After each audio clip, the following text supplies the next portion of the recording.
꼭 그 일반 훅을 써야지만 혹시 뭐 액션이라든지 이런 게 잘 나오는지. 네. 자, 질문이 본인의 경험을 살려서 굉장히 수준이 높은 그런 질문입니다. 코일이, 정확하게 이게 이제 코일이라고 하거든요. 코일이 달린 훅을 썼을 때 어떤 입걸림이라든지 액션에 영향을 미치느냐라고 질문을 주셨는데 엄청 많이 미칩니다.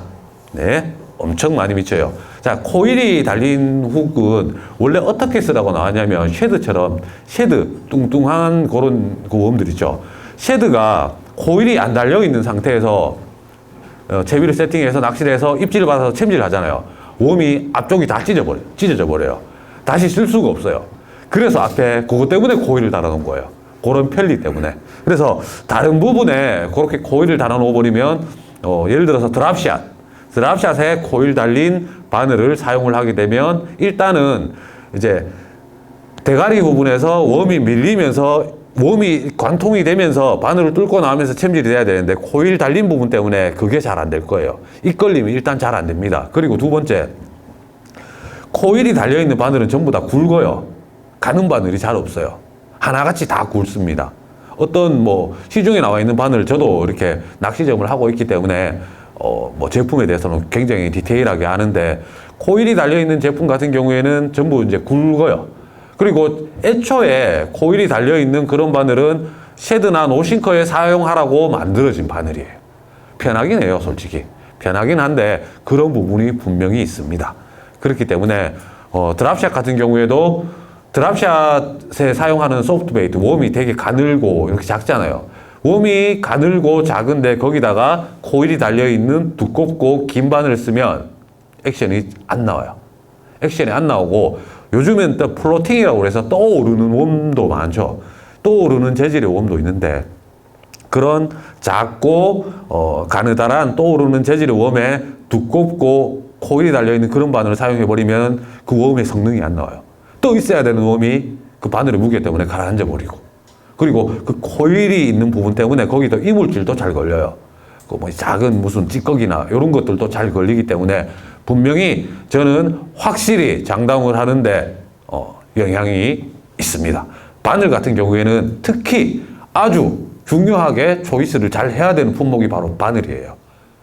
진짜로 제가 저도 뭐 경기를 시합을 나가는 프로 선수였었고, 그래서 낚시도 오래 했던 사람인데, 다른 건 솔직히 저는 뭐 낚싯대나 릴은 저가를 써도 아무렇지 않다라고 이야기를 하는 사람이거든요. 날아가면 되고 고기를 끌어올리면 된다라고 생각하는 사람인데, 저도 바늘은 항상 최고급을 씁니다. 제일 비싼 거, 제일 좋은 거, 바늘만. 웜도 사실 뭐 비슷한 형태면 비슷한 액션이 나와요. 하드웨이트도 마찬가지예요. 비슷한 형태고 액션만 나오면 고기를 잡는데 전혀 지장이 없는데, 적어도 바늘은 가장 좋은 제품을 사용하는 게 바로 그 이유입니다. 이런 게 차이가 있는지. 자, 그런 류의 질문들이 굉장히 많아요. 계절에 맞는 어떤 제비, 계절에 맞는 소프트베이트 추천해 주세요 라고 이야기를 해드리면, 저는 일단 추천을 해드려요. 일단 뭐 요 시기에는 이렇게 쓰면 괜찮습니다 라고 추천을 해드리는데, 여기서 지금 제가 오프라인에서 만나서 직접 얼굴을 보고 드리는 말씀이기 때문에 제가 그동안 그렇게 이야기를 했지만, 여기 계신 분들한테는 솔직하게 제 마음을 이야기해드리면 사계절 내내 아무 상관이 없습니다. 네, 아무 상관이 없어요. 전혀 상관이 없습니다. 여름에는 탑워터를 써야 돼 라고 공식처럼 이야기를 하고 있어요. 우리나라에서 지금 수온이 높을 때는 탑워터를 써야 돼. 겨울에, 한겨울에도 따뜻한 물이 나오는데 탑워터 쓰면 잘 때려줍니다. 공식이 깨졌죠. 그렇게 되면 봄에 산란기 때는 뭐 호구엄, 러버지그를 써야 돼. 러버지그 1년 내내 365일 쓰는 게 러버지그입니다. 그리고 상황이 맞으면 그 상황이라는 게 그래요. 봄에는 뭐 예를 들어서 스피너베이트가 정답이지, 봄에는 미노우가 정답이지라고 누구든지 전부 다 그렇게 이야기해요. 물론 그런 상황이 생길 때도 있어요. 미노우가 잘 먹을 때도. 그 다음에 스피너베이트가 잘 먹을 때도 그런 상황이 생길 때도 있는데 그건 그때 그 상황이 생긴 것 뿐인 거예요. 봄에 우연찮게. 그래서 루어를 초이스할 때는 낚시 가시기 전에 제가 이거 되게 중요한 건데 그런 분들이 계시더라고. 낚시 가시기 전에 필드에 도착도 안 했는데 그날 사용할 루어를 이미 정해놨어요. 마음속으로. 마음속으로 나는 오늘 스피너베이트 써야 돼. 갑니다. 하루 종일 스피너베이트만 던지죠. 못 잡아요. 낚시도 하기 전에 루어를 절대로 정하지 마세요. 현장 가서 포인트 여건 보고 수심 보고 물색 보고 상황 보고 먹이고기 보고 어디가 상류인지 어디가 하류인지 바람이 어떻게 부는지 시간대가 몇 시인지 장애물은 돌인지 나무인지 그거 판단하고 나서 그리고 나서 루어 정하세요.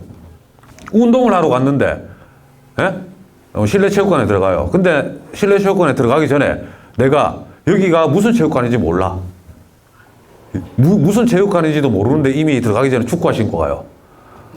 됩니까? 그게 운동이? 안 되죠. 들어가고 나서 정해야죠. 뭐가 있는지도 모르는데 이미 내가 정하고 가는 거예요. 유튜브 보니까 배종만이 빅스푼 가지고 물고기 잡더라. 자, 인터넷에 구입을 해요. 빅스푼 샀어. 갔는데 내가 있는 데는 수심이 1m밖에 안 나와요. 가자마자 떨구고 그냥 울고 옵니다.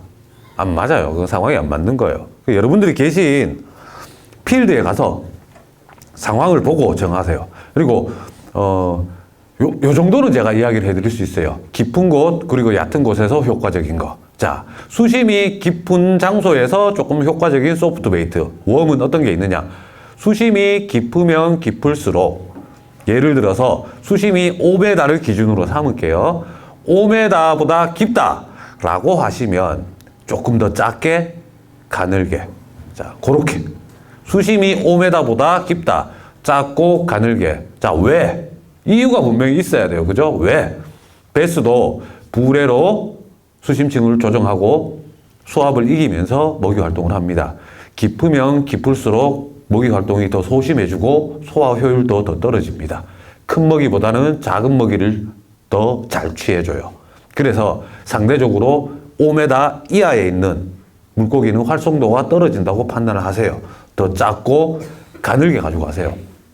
작은 건 알겠는데 왜 더 가늘게 가지고 가야 됩니까? 라고 되물으신다면 저는 이렇게 이야기를 하겠습니다. 웜이 가늘어지면 가늘어질수록 미세한 수류에도 반응을 한다는 겁니다. 미세한 수류에 왜 반응하는 게 중요한데요? 라고 또 되물으시면 저는 그렇게 이야기를 할게요. 좀 전에 수압을 이기면서 먹이 활동을 한다고 했잖아요. 내가 이 누르는 수압이 부담스러운데 그 상황에서 베스가 쫓아다니면서 먹이 활동을 하겠습니까? 안 해요. 제자리에 가만히 있다가 눈앞에 떨어져서 정지를 있고 가만히 서 있는 먹이, 가만히 서 있는데 작은 수류에도 나풀나풀 거리는 먹이, 그런 먹이에는 반사적으로 입을 갖다 대요. 그렇기 때문에 가늘고 작은 것들이 효과적이고 5m 아래쪽에서 드랍샷이 가장 효과적이다라는 이야기인 겁니다. 그냥 드랍샷이 좋은 거 아니에요. 그렇기 때문에 그런 이유에서 그렇게 이제 사용을 하시면 좋을 것 같아요. 그리고 소프트 베이트 종류가 진짜 수백 가지잖아요. 정말 다양하잖아요. 어떻게 판단을 하시면 되느냐? 뭘 사야 될지 잘 모르겠잖아요. 그러면 한 두 가지 정도만 제가 기준을 드릴게요. 칼라. 정말 중요합니다. 소프트 베이트는 칼라가 절반 먹고 들어갑니다. 첫 번째, 컬러. 두 번째 뭘까요? 비중, 무게. 그 두 개. 세 번째가 형태예요, 형태. 자, 컬러는, 배수도 색깔 구분을 한다고 하죠. 그리고 물색이 중요한데, 컬러가 보면은 내추럴이라고 하고 어필이라고 하죠. 여기 내추럴, 어필, 정확하게 구분할 줄 아시는 분 한번 설명 한번. 나는 이거 설명할 수 있다. 한번 이야기를 한번 해보세요. 야, 내추럴 컬러, 어필 컬러, 이야기를 많이 하는데, 나 이거 한번 설명할 수 있다 하시는 분. 잘 없으시니까 제가 대충 이제 이야기를 해드릴게요. 내추럴, 자연스러운 컬러라는 소리예요. 그죠? 내추럴이라고 자연스럽다는 뜻이잖아요, 내추럴이. 자연스러운데 어디서 자연스러우냐? 자, 어디서 자연스럽겠습니까? 물 속에서. 물속에서 자연스러우려고 하면 어떻게 보여야 될 것 같아요? 보통은 물색이랑 비슷해야 된다라고 그렇게 생각을 하는데 그건 좀 사실 완전히 정답은 아니고 햇빛 투과가 잘 돼야 돼요. 빛 투과가. 이렇게 보면 약간 투명한 재질이 있어요. 투명한 재질의 웜들은 물속에 넣어보면 물색하고 잘 어울려요. 물빛이 투명히 햇빛이 들어가면서 잘 구분이 잘 안 돼요. 그게 내추럴. 어필. 자, 어필 컬러 들어보셨죠? 반대로. 그럼 반대겠네. 어필은 어떤 거겠어요? 빛 투과가 잘 안 되는 거. 그게 어필인 거예요. 빛 투과가 잘 안 되는 것들. 어필. 그렇게 두 가지. 그래서 웜을 구입을 하실 때, 자, 우리나라는 닥치고 워터멜론이더라고. 우리나라는 그래요. 닥치고 워터멜론 아니면 그린 펌프킨 두 가지예요. 모든 필드가 다 그래요. 그래서 그 두 가지 정도 쓰는데 엄밀히 따지면 뭐 그린 펌프킨을 가지고 내추럴 컬러라고 이야기를 하는 분들도 계신데 저는 좀 생각이 달라요. 저는 어필 컬러라고 봅니다. 비투가로 나눈 게 제일 맞지 않느냐 그렇게 판단을 해요. 그래서 맑은 물에는 워터멜론이 이제 그 물에 들어가 보면 햇빛 이제 투과가 잘 돼요. 이렇게 봐도 빛 투과가 잘 되고 그래서 물색이 좀 맑은 그런 필드에서는 워터멜론을 사용을 하고 물이 좀 탁한 장소 그런 장소에서는 뭐 그린 펌프킨 이런 이제 종류를 사용을 합니다. 그래서 이제 웜을 사용을 하실 때 구입을 하실 때 전부 다 비슷한 계열로 하지 마시고 하나는 빛 투과가 잘 안 되는 독특한 컬러 다른 하나는 워터멜론 그 두 가지 정도 하면 기본이 될 것 같고 또 하나는 요거는 잘 모르는데 비중. 자, 똑같이 생긴 웜이라도 무게가 달라요. 그런 경우를 보셨을 거예요. 그렇죠? 그 뒤에 있는 좀 낚시 좀 하시는 두 분들. 그 똑같이 생긴 것들도 무게가 다른 게 많아요. 자, 웜에 무게를 실을 수 있는 게 뭘까요? 솔트. 소금. 소금이에요. 왜 소금을 넣을까요? 그럼 그 믿음이 생길 때 다른 놈들을 절대 안 쓰거든요. 네. 그걸 이겨낼 수 있는 방법이 있나 했어요. 자, 이겨내실 뭐 혹시나 이제 부모님이 그런 고난에 닥쳤을 때 네. 어떻게 이겨내셨는지. 자, 믿음의 채비라고 해요. 믿음의 채비. 믿음의 채비. 나는 이 채비, 예를 들어서 이 웜에 너무나 큰 믿음이 있어요. 내가 정말 힘들 때, 힘든 상황에서 이걸로 엄청 고기를 잡은 기억이 있어요. 99번 꽝을 쳤지만 딱 한 번은 이걸로 정말 진짜 타작을 했던 기억이 있어요. 사람 기억이 참 간사해요. 99번 꽝친 거는 기억에서 싹 지워요. 아픈 상처이기 때문에. 한 번의 기억만 갖고 가고 그 기억을 언제든지 평생 갖고 가게 돼 있어요. 사람이 그래요. 그래서 그런 믿음의 웜을 어떻게 좀 비중을 좀 줄이고 다른 걸 좀 다양하게 이제 써볼 수 있는데 그걸 극복할 수 있는 방법이 있느냐. 자, 결과부터 말씀드릴게요. 없습니다. 저도 그렇거든요. 저도 그래요. 저는 지금은 즐겁게 하는 전락을 하고 있는 그런 사람인데 토너먼트를 10년 이상 했어요. 10년 이상 했고 한때는 뭐 옛날 이야기지만 한때는 뭐 그 한국 대표로 해서 미국에 가서 토너먼트를 한 적도 있어요. 미국에서 아주 큰 무대에서 한 적도 있는데 거기 가서도 저는 안 되니까 믿음의 웜을 꺼내들게 되더라고. 저도 안 되니까 거기 상황에 맞게 미국 선수들한테 눈동냥도 하고 기동냥도 하고 유튜브도 하고 진짜 제 나름대로 막 열심히 했는데도 안 되니까 결국은 제 믿음의 채비를 꺼내게 돼요. 근데 또 그게 참 아이러니한 게 또 믿음의 채비를 딱 꺼냈는데 입질이 탁 들어오고 고기가 또 잡혀요. 그렇기 때문에 더 버릴 수가 없어요. 근데 그런 거는 분명히 있어요. 루어 낚시에서 베스 낚시, 루어 낚시에서 어떤 루어를 가지고 낚시를 하는데 물고기를 잡고 못 잡고는 가장 중요한 게 바로 믿음입니다. 믿음. 가장 중요한 게. 이 루어로 분명히 입질을 할 거야. 베스가 공격을 할 거야 라는 그 믿음이 가장 중요해요. 이미 내가 이 루어를 사용을 하는데 믿음이 없어요. 아, 저거 되겠나? 되겠나라고 하면 어떻게 되냐, 사람이 캐스팅을 하고 먹을 시간은 안 주고 액션은 점점 빨라져요. 안 될 것 같은데? 되겠나? 던져보고, 몇 번 딱 던져보고, 입질이 없죠? 몇 번 던져보고 대충 액션 줬는데, 물고기에 입질 하겠습니까? 안 해요? 안 되네. 근데 내 믿음의 몸을 꺼내요. 내 믿음의 몸을 꺼내면 어때요, 사람이? 내 요거는 나오지. 좀 전에는 탁 캐스팅해서 막 그냥 이렇게 하다가 막 감고, 안 되네. 내 믿음의 몸을 꺼내면 탁 던지고, 싹 줘요. 이렇게. 달달달 떠고, 돌 하나 탁 터놓고 달달달. 이러니까 입질을 하죠. 그러니까 믿음이 굉장히 중요합니다. 그리고 본인만의 주무기라고, 믿음의 웜이라고 하지 말고 주무기라고 생각하세요. 적어도 내가, 웜, 혹은 아니면은 저크베이트, 민호우. 내가 민호우에 한해서는 내가 요거 잘한다. 라고 1년 365일 민호우만 사용을 하는 사람들은 어떤 필드에 가서도 민호우로 다 잡더라고요. 그만큼 그 루어를 오래 사용을 해봤기 때문에 어떤 장소에서 써야 되는지 알고 어떤 타이밍에서 베스가 입질하는지 알기 때문에 입질 받을 확률도 올라가는 거예요. 그래서 개인적으로 믿음의 채비 한두 가지는 꼭 있는 게 좋다라고 생각을 합니다. 저는. 비거리가 잘 나오려고 하면 보통 분들은, 여기 계신 분들은 가장 중요한 게 뭐라고 생각하십니까? 비거리. 네? 뽕돌의 무게. 또. 자, 비거리에 관해서 가장 이제 내가 멀리 던지고 싶다. 일단 스프레 라인이 가득 차 있어야 돼요. 자, 이해하기 쉽게 이야기를 해드릴게요. 화장실에 가보면 두루마리 화장지가 있죠. 한쪽은 요만큼 감겼어요. 한쪽은 새 거예요. 그걸 갖다가 이렇게 쭉 풀어보세요. 같은 힘으로 풀어보면 그 풀린 양을 보면 그게 비거리인 거잖아요. 그러면 화장지가 요만큼밖에 안 감긴 요 두루마리는 100바퀴를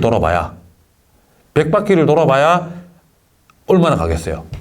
요만큼밖에 못 가요. 근데 가득 차 있는 이 두꺼운 두루마리 휴지는 100바퀴가 돌면은 굉장히 멀리 가죠. 그렇기 때문에 스풀에 라인이 가득 차 있어야 그만큼 많이 풀립니다. 그래서 비거리가 멀리 나오는 거예요. 봉돌의 무게도 분명히 중요하지만 어떤 스풀에 라인이 많이 항상 감겨 있어야 돼요.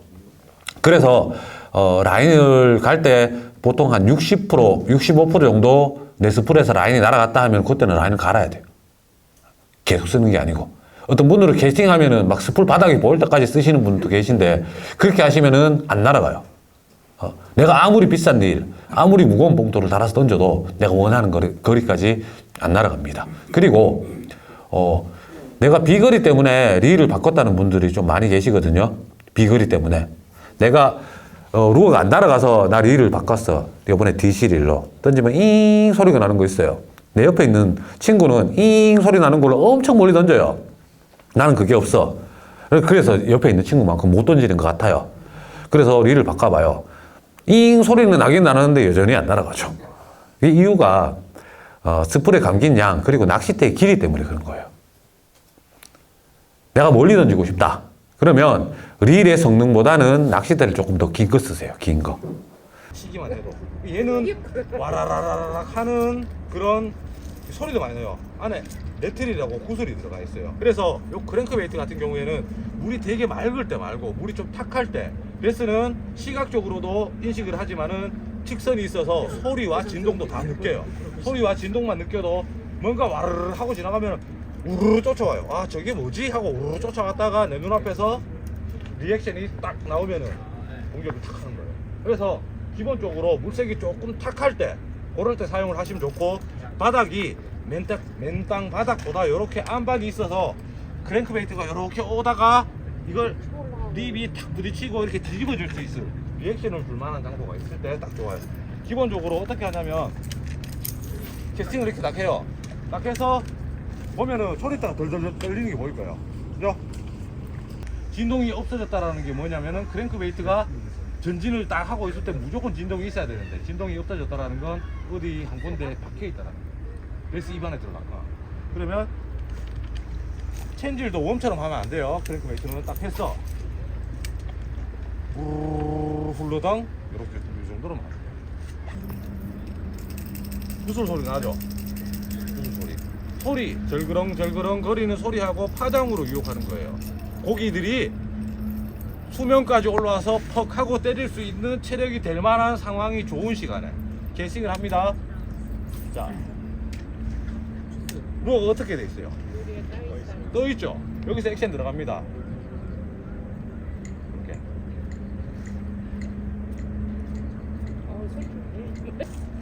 강아지가 이렇게 끌고 가면 강아지가 아장아장 따라오는 것처럼 보인다 해서 워킹 도독이라고 해요. 워킹 도독이 있어요. 자, 요것 또한 마찬가지입니다. 좀 전에 크랭크베이트는 우르륵 해서 반사적으로 낚아낸다 그랬잖아요. 얘는 조금 다른 내용이야. 얘는 정말 먹이고기처럼 보여서 먹기 좋게 딱 갖다 주는 거야. 자, 한번 해볼게요. 자, 제가 실제로 한번 낚시를 한다라고 생각하고 한번 해볼게요. 자, 캐스팅하고 물에 파장이 동그란 파물이 생기죠. 자, 여기서 스트리트 갔네요. 여기 하나, 둘, 셋, 다시 셋. 자, 오늘 그 둔천시 낚시 아카데미 참석해 주셔서 정말 감사드리고 이렇게 날씨 좋은 주말에 시간 내주셔서 정말 감사드립니다. 뭐 물론 여기 낚시를 하시는 분도 계시고 낚시에 관심이 있어서 이렇게 참가하신 분도 계실 텐데, 베스 낚시는 오늘 여기 좀 좁은 장소라서 그렇지 뭐 지금처럼 낚시하기 좋은 시절에 걸으면서 낚시하기 정말 좋습니다. 아직 한 번 더 회차가 남아 있어요. 다음 회차에는 뭐 또 어떤 분들이 오실지는 모르겠는데, 이번을 계기로 해서 또 베스 낚시 베스 낚시를 뭐 즐기실지 안 즐기실지는 모르겠지만, 또 즐기신다라면 제가 조금이나마 도움이 됐으면 좋았을 것 같고, 또 앞으로도 또 우리 춘천시 낚시협회 또 많이 응원해 주시고, 저도 앞으로 더 열심히 노력해서 다음번에도 뭐 이런 자리가 있다라면 또 조금 더 많은 내용, 또 조금 더 도움이 될 만한 내용으로 한번 또 알차게 시간을 한번 만들어 보도록 하겠습니다. 자, 오늘 고생하셨고 집에 가셔서 오늘 푹 쉬시기를 바라겠습니다. 고맙습니다. 자, 오늘 행사 주최해 주시고 고생 많이 하신 운영진 분들한테도 한번 박수 한번 부탁드릴게요. 올라가셔서 현수막 앞에서 기념 촬영 한번 하고 그렇게 해산하도록 하겠습니다. 네.